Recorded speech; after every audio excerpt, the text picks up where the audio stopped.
Hello YouTube, this is Dexter Owen here with a brand new deck profile. Today I'll be bringing you Geargia, a deck I placed second with at a regional not too long ago, and a deck I really love.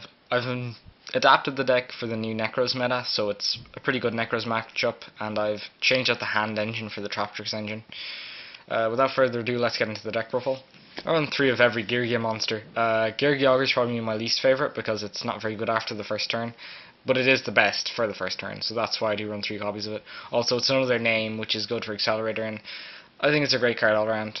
I run 3 Accelerator because I think it's the best Geargia monster in the deck. You want to run 3 because once you run out of Geargia Accelerators, it's pretty much, you're in the grind game, you've not much resources left anymore, because you can't really search them from your deck, so you can't have any 1 card Exceed monsters anymore. I run 3 Arsenal. Arsenal is probably the best one, really, because you can search anything with it. You tribute it, special summon another. You don't really search or special summon this monster except by its own effect, so it usually goes to get armor because Augur kind of isn't very good when it's special summoned because it doesn't get its effect.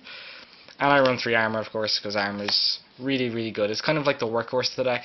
It's all built around this card, and this card searching the other ones. So this gets this to set, which then searches Accelerator. It's a good circle, and Geargia Dex is probably another Geargia monster, if you want to consider him that, who's pretty much key in all of their combos.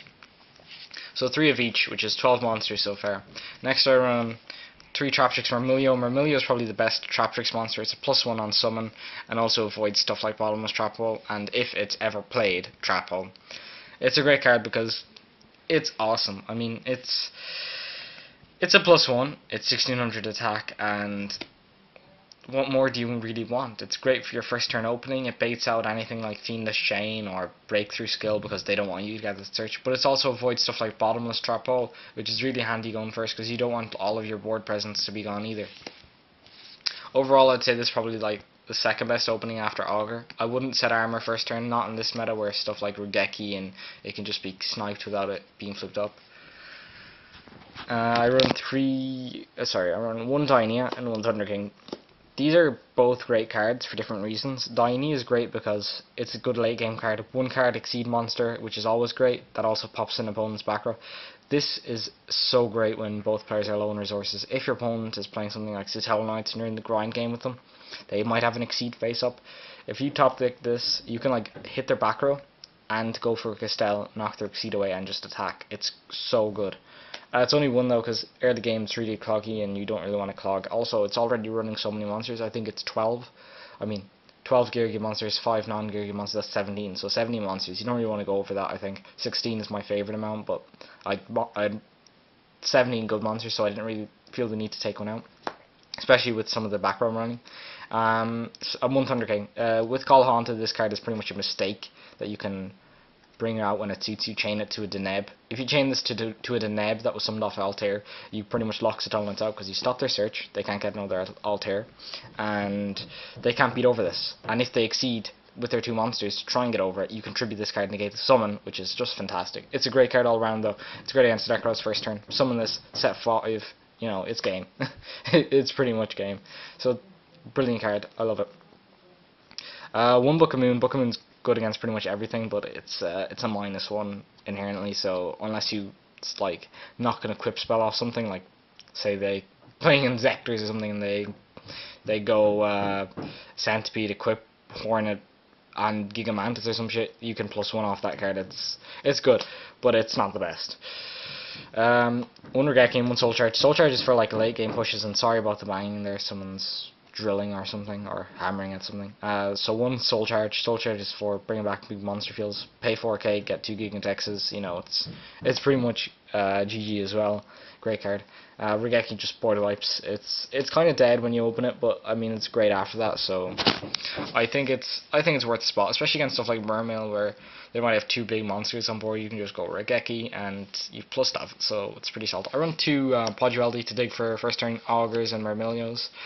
I don't really like Upstart Goblin for reasons, because I like pushing with damage, and past an initial burst of damage with Gigantexes, you can't really do much damage with this deck because it requires combo pieces and you're usually trading monsters and resources, so I do like not giving them too much free life. And This card can dig for whatever you want. You don't special summon all the time anyways, and often the best course of action is just setting an armor or normal summoning or Merlio or even an augur and searching and just sitting on it.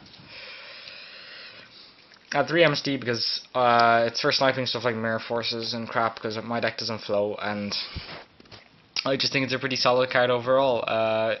I don't run stuff like Lance because I run lots of monsters and I'd rather hit something like a Mirror Force, which is popular, or a Torrential Tribute before I go off, rather than having to lance one card at a time. And you can't actually lance all your monsters, only one, so that's my reason for MSTs. Also, it's great against Fiendish Drain, which is probably the bane of this deck, and Vanity's Emptiness. 1 Bottomless Trap Hole and 2 Traptrix Trap Hole Nightmares. These are the Traptrix Mermilio targets. I think 3 is sufficient, and this card is not bad at all. A lot of people used to dislike this card because even though Traptrix Mermilio is a +1, it's search to trap all card that was easily to play around. Sorry, but Necros can't play around this card because it just stops their options. They can't Trish, they can't Gung, they can't do anything pretty much, or else you can just get rid of it. You can negate it and get rid of it. It's great against Trish. That's why I run the Traptrix engine too, because this kills Trish, and killing Trish is so good. Bottomless Trap Hole is great against every deck, and it's searchable in this deck, so I don't see a reason not to run it. Double Call the Haunted, great with Mermilio, great with Dainia, great with Thunder King. I don't see a reason not to run this card. It's fantastic. It's also good with armor too, so this is all the synergy with this deck. The 3 Fiendish Chain. Fiendish Chains are because effect negation. I don't really know what else there is to say about it. You want to negate Denebs, Altairs, Toro Guides, you want to negate Senjus, Manjus, Trishas, everything. So this is a fantastic card against every deck pretty much, unless you're playing some non-monster deck. It negates attacks as well, it stops attacking monsters, so I don't see a reason not to run 3 copies of this card, especially in such a trap heavy stun sort of build. 1 Vandy's, it's at 1 now, so you can only run the 1, but it's a great card, and you want it at the 1, flip it up, response to a Shadow Fusion, response to an Altair. It's such a good card. It locks out so many things, and even if it just prevents your opponent from pulsing, and then gets like hit with an MST afterwards and with another back row or something like that, or attacked over, maybe they attack over your Gigant X, which I don't know how they would, but whatever. If they were Geki and get rid of the thing, it doesn't matter because it's already put the work in. I run 2 Mind Control, everything searches, or Mind Crush, sorry. Everything searches this meta, so this is such a great card. I don't see a reason not to run it. The 3 was a bit cloggy though, because you don't always have something in your hand, and also at 3, drawing multiples. Well, drawing multiples is actually a great thing. However, at 3, it's kind of sometimes you go against decks that don't search, or decks that search maybe once or twice. A good example of that would be something like Burning Abyss or Shadows. They don't search all the time. And against those decks, this wasn't so good, so I just play a 3. I'd probably side the 3rd, or maybe Mistakes instead, but Mistakes kind of conflicts with this deck, so yeah, I'm not sure yet. 1 Torrential, 1 Solemn Warning, 1 Ring of Destruction, and 1 Compulsory Evacuation Device. There used to be a thing I had in my videos where I just show the 4 traps at the end, which are these 3 and a Bottomless Trap Hole instead of Ring of Destruction. But now I have a big 5, which is these and Bottomless Trap Hole, which is searchable, so I had it in the Traptrix target section. But yeah, these are, if you're building a trap heavy deck, now that Vandy says that 1, you just run these cards. These are just the immediate shoe-ins. Torrential isn't great, but it's okay, and Ring Destruction kind of It's a good card, like, but it's no Solemn Warning, so whatever. And Compulse is the same. You don't want to bounce Necros back, so they're all good in certain matchups and bad in others. This is great in Senju. This is great in Klee in pretty much every deck, actually, against every deck. This is great against Shadows. This is great against Satellar Knights, actually, but actually it's great against Stellar Knights because if they make an Exceed monster, you can just blow it up. They usually can, especially if something like Deltros, you can just wait till the summon resolves and wait for them to go into an open game state and just gone. Great card all around.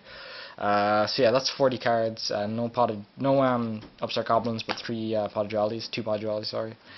Ew, mumbling. And extra deck's only 10 cards, but I'll go through it anyways. Triple Gigant X, because Gigant X is the best.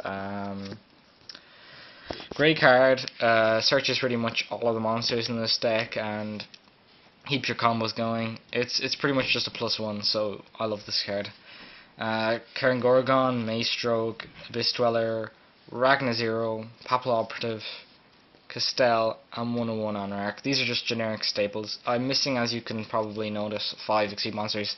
They are Exciton and Rhapsody and Berserk and stuff like Cowboy. Just stuff that I'm still picking up at the moment. But yeah, forgive me for that. And that is my Geargia deck. It's designed for the new format. It's Geargia Trap Tricks. It runs Thunder King. It's been testing so well. It's honestly fantastic. And I mean, a lot of players are going like, why bother playing Geargia when Satellar Knights and Yo Sentry are things? Well, I think the main thing is this deck actually is so much more consistent than those decks, because even though they have searchers and stuff, like, you've so many ways to open well with this deck. Like, Satellar Knights only run the Neb and Rhoda for their good opening plays, maybe Unicali, so that's maybe 6, arguably 7 cards. Whereas this deck has 12, 13, 14 great openings, which are Augurs, Armors, Arsenals, Myrmilios, and 2 Potted Dualities, which are bound to hit something too. So yeah, thank you very much for watching, guys. I hope you enjoyed this deck profile. Leave a comment, subscribe, like it if you like. If you don't like it, send me a message or comment that it was really bad or whatever. And best of luck. Peace out.